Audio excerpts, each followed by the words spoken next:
जय राम जय जय राम। श्री राम जय राम जय जय राम। श्री राम जय राम जय जय राम।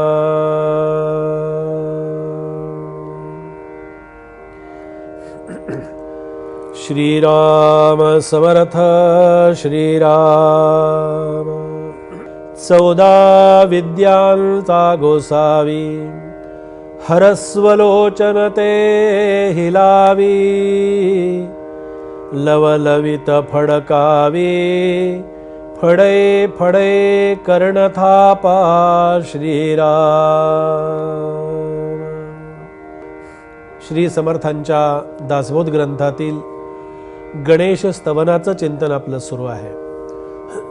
या गणेश स्तवनाच्या चिंतनामध्ये समर्थांनी गणेशाच्या सगुण रूपाचं सुंदर दर्शन आपल्याला या ठिकाणी घडवलेलं आहे। आणि हे दर्शन घडवत असताना त्या दर्शनातून एक वेगळा आनंद आपल्याला मिळावा। दर्शनाचा आनंद हा क्षणिक असून चालणार नाही। दर्शनाचा आनंद हा क्षणिक असू नये, तर दर्शनाचा आनंद हा चिरकाल आपल्याला शक्ती पुरवणारा असला पाहिजे, सामर्थ्य पुरवणारा असला पाहिजे। ते दर्शन एकदा घेतलं ना की त्या दर्शनातून आपल्याला सगळ्या गोष्टींचं विस्मरण झालं पाहिजे, तर ते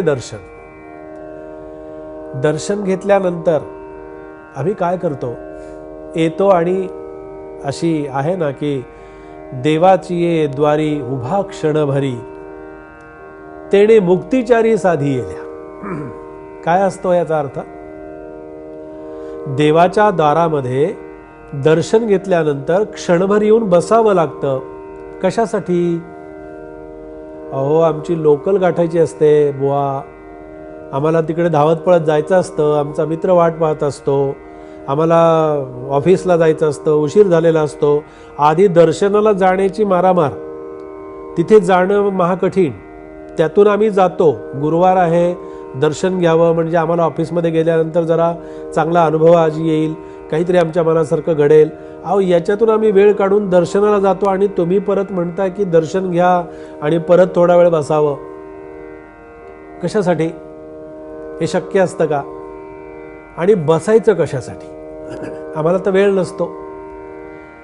याच्या पाठीमागचं शास्त्र, याच्या पाठीमागची काहीतरी कल्पना आहे ती आपण नीट समजावून घ्या। आता काहीतरी याचा अर्थ खरीच कल्पना आहे ती, आणि ती संतांनी वर्णन केले ना की देवाची द्वारी उभा क्षणभरी तेणे मुक्तिचारी साधी येल्या। उभं राहणं शक्य नसेल तर बसून राहा बाबा, थोडा वेळ देवाच्या दारात थोडा वेळ बसून राहावं।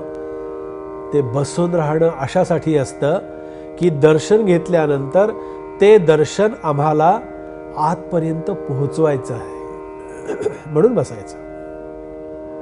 क्षणभर बसायला सांगितलं, आपल्याला तिथे गप्पा मारत बसायच्या नाहीयेत, आपल्याला तिथे फार वेळ बसायला सांगितलं नाही। देवाची ये द्वारी उभा क्षणभरी, क्षणभर उभा राहायला सांगितलं। कशासाठी? त्या क्षणामध्ये मी जे दर्शन घेतलं, ज्या भगवंताचं दर्शन घेतलं, ते दर्शन मला आतमध्ये कुठेतरी स्थिर करायचं आहे। ते दर्शन मला आतमध्ये कुठेतरी शांतपणानं अनुभवायचं आहे। आमचं लक्ष देवतांच्या समोर ठेवलेल्या नैवेद्याकडे आणि प्रसादाकडे जास्ती लक्ष असतं। अरे वा, आज किती सुंदर प्रसाद आहे ना, वा वा वा, खूप छान। अरे बाबा, प्रसाद घे, पण प्रसाद तुला दर्शन घेतल्याशिवाय प्रसाद घेण्याचा अधिकार नाही। दर्शन आधी घे आणि मग प्रसाद घे। तसं हा गणेश, ये गणेशाची प्रतिमा, गणेशाचं रूप, गणेशाचं वर्णन समर्थांनी केलं की माझे गणेश कसे आहेत, गणेश ही देवता कशी आहे। 14 विद्यांचा गोसावी, 14 विद्या आणि 64 कला सांगितलेल्या आहेत बरं का। आणि या 14 विद्या ज्या आहेत, या 14 विद्यांचाही जो गोसावी आहे, 64 कलांचा गोसावी, याचा अर्थ स्वामी आहे। या 14 विद्या आणि 64 कलांचा स्वामी, स्वामी याचा अर्थ मालक। स्वामी याचा अर्थ खऱ्या अर्थानं नियंत्रण करणारा, त्याच्यावरती अंकुश ठेवणारा, त्याच्यावरती सत्ता गाजवणारा, तसा गणेश जो आहे, हा गणेश कसा आहे तर गणेश या 14 विद्या आणि 64 कलांचा खरा अधिपती आहे.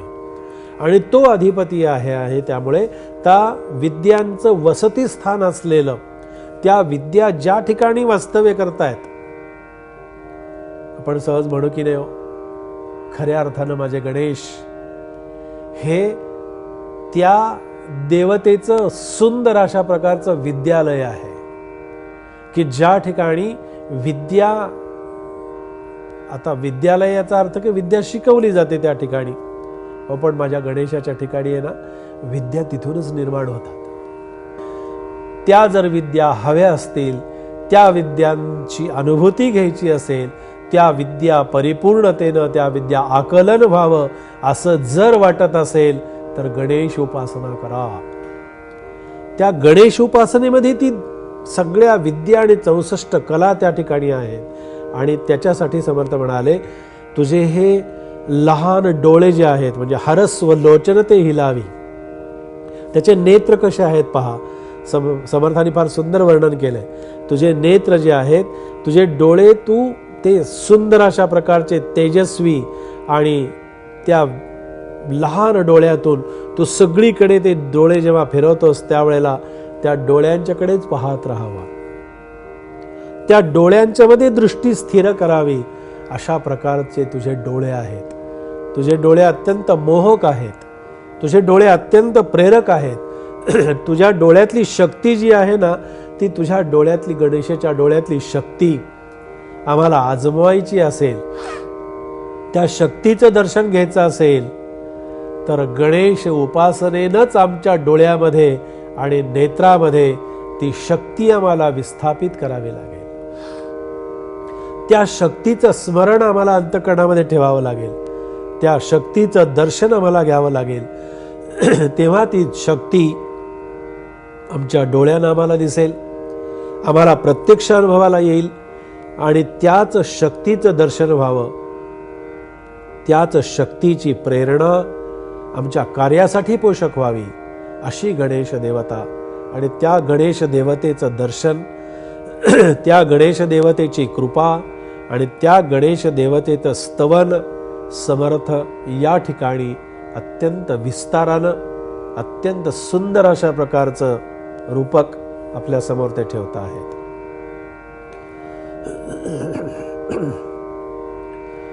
जय जय रघुवीर समर्थ.